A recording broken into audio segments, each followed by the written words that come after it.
Hello everyone and welcome to this video, which is in our Great Engine Middlegames series. I'm Grandmaster Matthew Sadler and we are taking a look at a game between Ruby Chess and Stowflace in the TCEC Season 25 Division P. It's one of those little middle game sections that you sort of see it happening, and it sort of passes through and a few moves are played and you think, oh yeah, and then suddenly you think, wait a minute, wasn't a rook hanging? And this was very much it. So it's just something that just caught my eye whilst I was playing through the games quickly. So white Ruby Chess against Stowflace. So this was a Mar del Plata opening, one of Jeroen's favourites always. This is pretty much it, and then in principle white goes for a queenside attack like this, and black starts pushing the kingside pawns like this, and always great fun games. The engines normally don't evaluate these positions so great for black at the start, but in practice black makes a lot of draws in these positions. Looking at this one's quite an interesting one. So white's made some inroads on the queen side. Pawn on a7 has disappeared. That means the knight on b5 is invulnerable, and white's got a good invasion square on c7. For black, positively, got rid of white's dark squared bishop, which means that obviously all these pawns are on light squares. So in principle, black's got some should have some sort of freedom on the dark squares. The only slight problem with that is that, obviously black's got these pawns on d6 and d5. They're blocking in the dark squared bishop, and actually the dark squared bishop is tied down to the defense of d6, which is attacked by the knight on b5. So, for the moment, those dark squares potentially something, but not something yet. Black's pawn advance on the king side has sort of it's exhausted itself already. It's been thrown against the white cliffs, and the pawns come to g3, so there's no more pawn breaks to break anything open. So actually if black wants to break through, black's looking for a piece sacrifice, and it would be against f3 or g2 or against h3 somehow. But it's got to be piece sacrifices for black. Now, what is white's plan here? Well, white has actually always got a very key plan in these positions, and this is what Ruby Chess implements. And if you don't know it, then you might be a little bit surprised. But Ruby Chess plays knight c7, so not rook c7 invading with the rook, but knight c7. Then this is the moment that I sort of mentioned, because you're vaguely expecting Stowflace to play a move like rook b8, for example, but instead Stowflace just played bishop d7, just ignored the rook on a8. And then, calm as you like, Ruby Chess's next move was queen b3. So what on earth is Ruby Chess doing? What is Stowflace doing? And why not take the rook? Well, the reason you don't take the rook, first of all, is that, that's never really white's intention. But taking the rook allows the move queen h4, and then you're threatening bishop takes h3 here.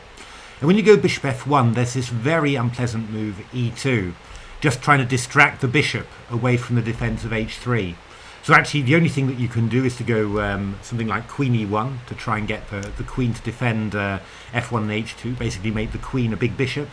But then we've got quite nice lines that come in. Bishop takes h3, g takes h3, we take on f1, takes, and then this lovely move, rook f3.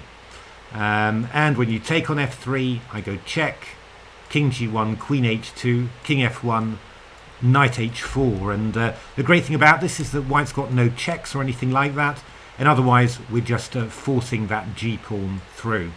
g1 queen, discover check, and two queens will always do the business. So that is very, very dangerous. So that is the reason why we're not taking on a8. And why does Ruby play a move like queen b3? Well, the point is that after you play a move like queen h4, for example, What white wants to do is to play the move knight e6. This is the real point of playing the knight to c7, not to attack the rook on a8, although you might hope to gain a tempo in that way, but actually just to block the light squared bishop's attack. And in principle, if the light squared bishop can't join into the attack, then in principle black's attack is not worth very much. You just don't really have the firepower. The light squared bishop in these Mar del Plata King's Indians, and King's Indians in general, absolutely crucial piece. If you haven't got it, generally you haven't got an attack. So what did Stoveplace do? Well, Stoveplace, that was the next thing that just made me say, what? Stoveplace played rook e8, and it's quite delicious, really. The rook's attacked on a8, and now what Stoveplace does is put the rook on e8. Obviously, what you're hoping for there, you're sort of hoping for to be able to remove a knight on e6, even possibly with a rook takes e6 sacrifice if possible. Again, why don't you take on the 8? It's exactly the same. Queen h4, bishop f1, e2, and well, I mean, actually, black can even doesn't even need to sacrifice if that isn't necessary. You just take on f1, then take the knight on the 8, and you've got 2 pieces for the rook. So that again is not possible. What Ruby Chess did was the nice and quiet rook c2. Handy move, just defending the second rank. And also, as you can imagine, after bishop f1, you can also, and if black plays the move e3 to e2, we can just take with the rook on e2 as well. So that's a very nice consolidating move there. Queen h4, and now knight e6, and now, yeah, just absolutely everything's blocked. And the queen supporting the knight on e6, so you can't even do anything like rook e6. I mean, in my games between Stockfish and Dragon, the engines were tending to look at moves like Queen f6 somehow, to maybe stand more chance of actually removing a knight when it came to e6. But this is what Stoveplace did: Queen h4, knight e6, bishop g7, and then bishop f1, and I mean, actually, we're just really, really solid here now. And after knight f8, actually took a slightly surprising decision there, but it's all to do with the fact that white's defensive structure is now nicely set up. Of course, this knight, when it goes back to f8, it's no longer able to come into h4 at all. So here, Ruby just took on g7 and played queen b6, and the idea is just to get the queen to e3, and then you're just supporting absolutely everything there. And e2 played rook e2, knight h7, Stoveplace looking for knight g5 possibly in sacks there, but it just didn't really work out. Takes, knight g5, queen h6, and then queen b6. The queen just coming back to protect. It's got a lot of squares there. Rook f7 played again, a6 takes. And now, there's a lot of firepower aiming towards the black king now. So, Stoveplace played rook g7 back again. But basically, any moment for the attack had completely passed. And I thought what Ruby did was very nice here as well. Played rook a7, queen f6, and then just took the bishop off. So that's really getting rid of another possible attacker. And then knight takes e5, rook c7, rook e1. And, now we've got the knight, we've got the queen, all defending these light squares. Black's not going to be able to sack anymore, and white's got lots and lots of pawns, and Ruby won just in a few more moves. But I thought this was a very nice, one of those typically nice engine things. In particular, I liked, I loved Stoveplace's bishop d7 offering the rook, and then a move later, you move the rook out of protection into another attack, rook e8. But obviously this whole attack against h3, again emphasizing very clearly, how important the light squared bishop is for black in King's Indian attacks in the Mar del Plata.